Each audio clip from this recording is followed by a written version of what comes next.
Hai, Assalamualaikum dan selamat sejahtera. Jadi pada hari ini saya akan mengupas sedikit berkaitan dengan ujian segak. Okey, yang mana rata-rata murid semua tahu ujian segak ni diguna pakailah ketika ini untuk kita ukur tahap kecergasan fizikal individu bagi murid.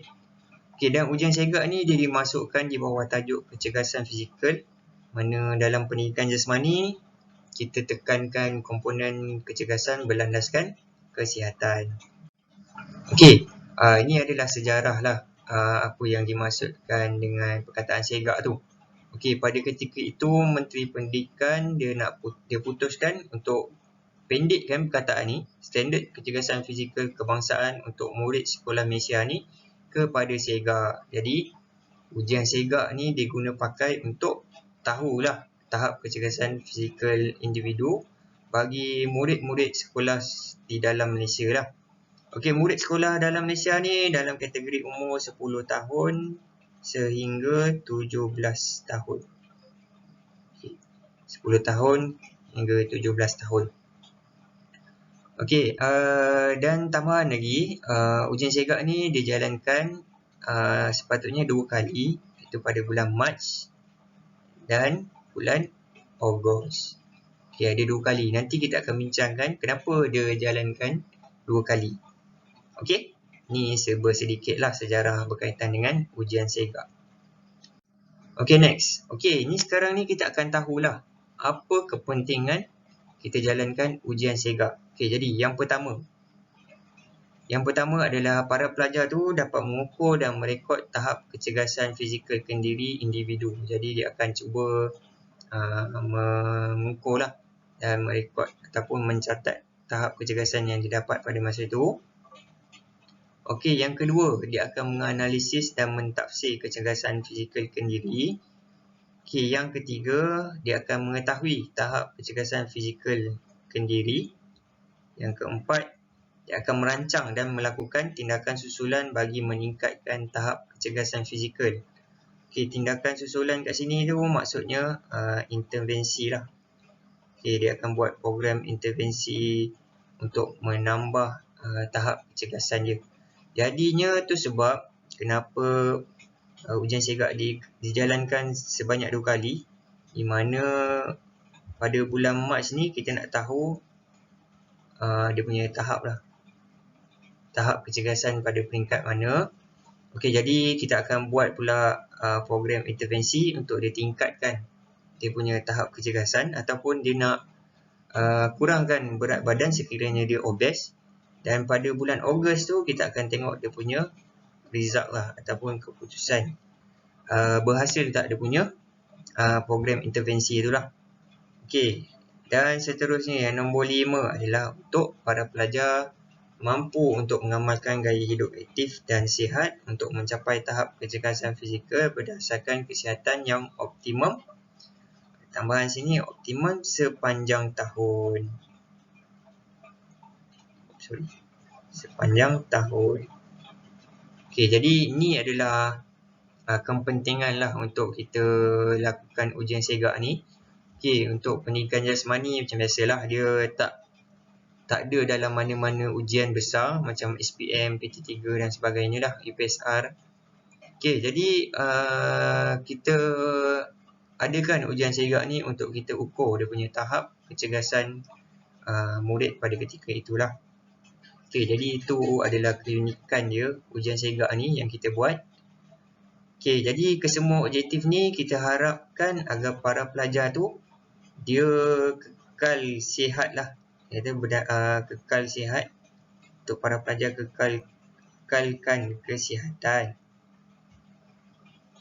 Okey, sepanjang tahun tu lah melalui aktiviti-aktiviti yang dijalankan dalam pendidikan jasmani.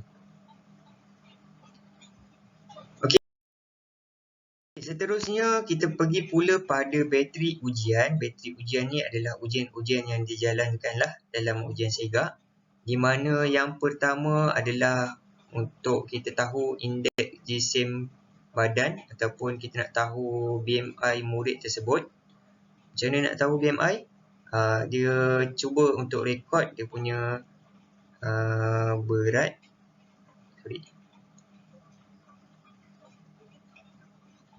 Okay, dia akan cuba ukur dia punya berat. Dan dia akan rekodkan dia punya tinggi.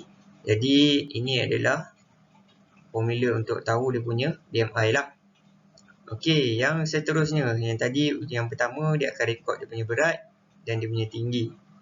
Yang kedua adalah ujian naik turun bangku selama 3 minit. Di mana ujian ni dia menggunakan metronom 96 detik untuk dapatkan dia punya kadar nadi. Okay, jadi selepas buat ujian naik turun bangku 3 minit ni, dia akan dapatkan kadar nadi dia lah. Okay, selama 1 minit untuk dia tahu tahap kecergasan dia pada peringkat yang mana lah. Okay, ujian yang ketiga adalah tekan tubi ataupun push up. Okay, bagi lelaki push up seperti biasa lah. Perempuan dia ada kelainan sikit, mana kita ubah sesuai lah tekan tubi tu mengikut yang murid perempuan punya lah. Okay, tekan tubi ni pun dijalankan selama 1 minit. Okay, dalam 1 minit tu akan ada individu lah yang akan bantu pelajar yang membuat tekan tubi ni untuk kira dia punya jumlah push up yang dia buat. Okay, seterusnya ringkuk tubi separa, sama juga selama 1 minit. Okay, dia menggunakan metronom, silap saya 60 detik. Okay, yang seterusnya yang terakhir adalah jangkauan melunjuk. Okay, jangkauan melunjuk. Okay, kalau kita tengok kat sini, indeks jisim berat badan ni dia merujuk kepada komposisi badan. Okay, ni semua dalam apa ni? Dalam komponen kecergasan berlandaskan kesihatan lah. Okay, naik turun bangku. Kalau berdasarkan pengetahuan saya, dia berkaitan dengan daya tahan kardio. Okay, dia boleh jadi juga daya tahan otot. Tapi kalau ujian segak ni dia lebih kepada daya tahan kardio lah. Okay, tekan tubi untuk kita tahu dia punya daya tahan otot. Okay, ringkuk tubi separa pun sama. Dan jangkauan melunjur dia merujuk kepada flexibility. Okay, semua komponen-komponen ni diuji lah untuk kita tahu komponen berdasarkan kesihatan tu lah.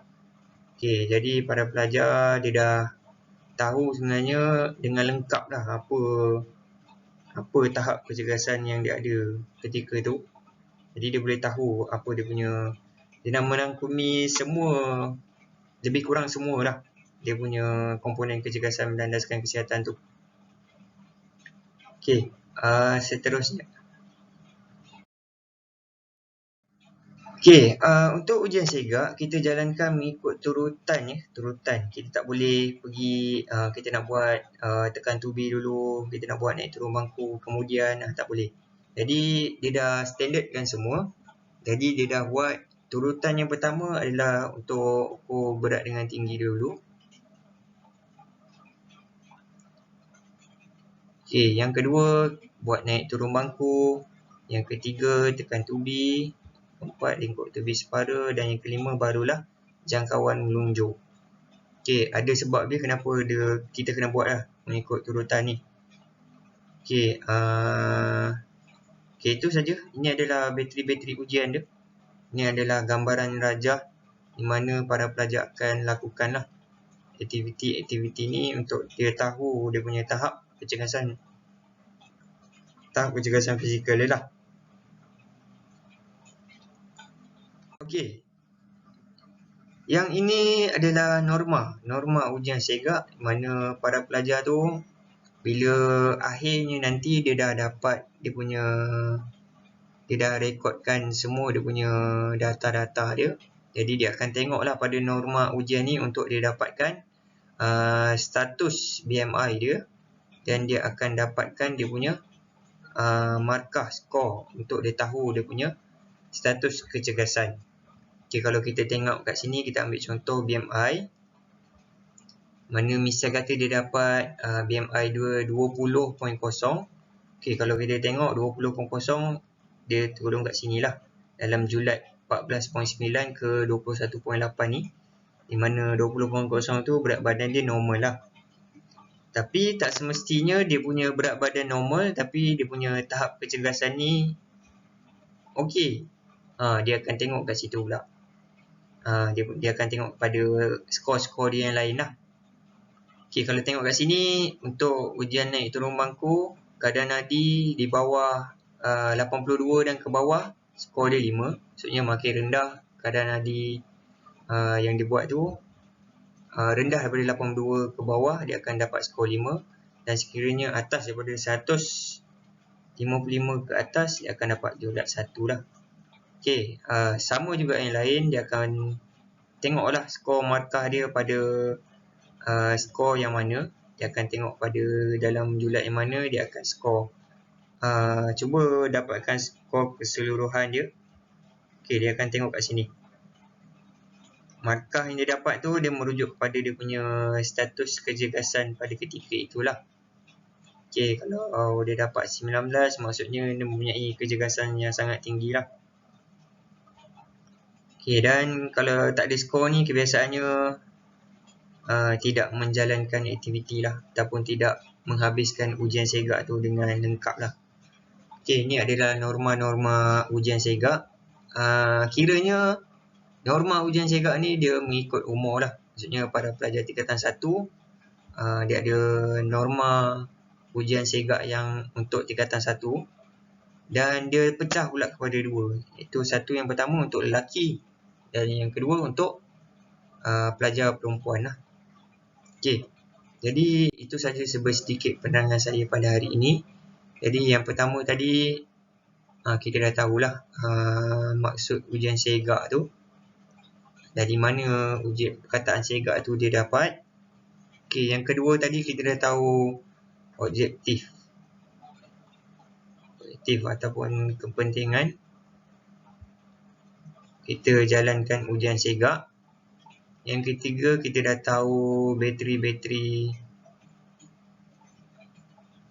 ujian segak.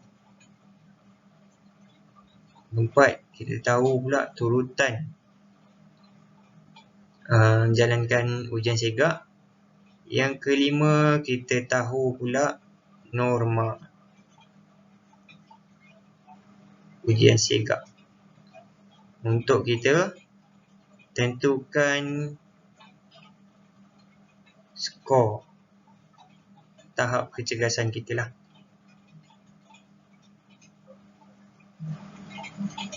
Okay, jadi ini adalah sedikit lah yang dimaksudkan dengan ujian segak tu. Kenapa dia jalankan, apa aktiviti di bawah bateri ujian segak, kenapa perlu ikut turutan, dan macam mana kita nak tentukan skor lah untuk kita mengukur kita punya tahap kecergasan. Jadi itu sajalah sedikit penerangan saya berkaitan dengan ujian segak ini. Jadi sehingga kita berjumpa lagi untuk video yang akan datang. Sekian, terima kasih.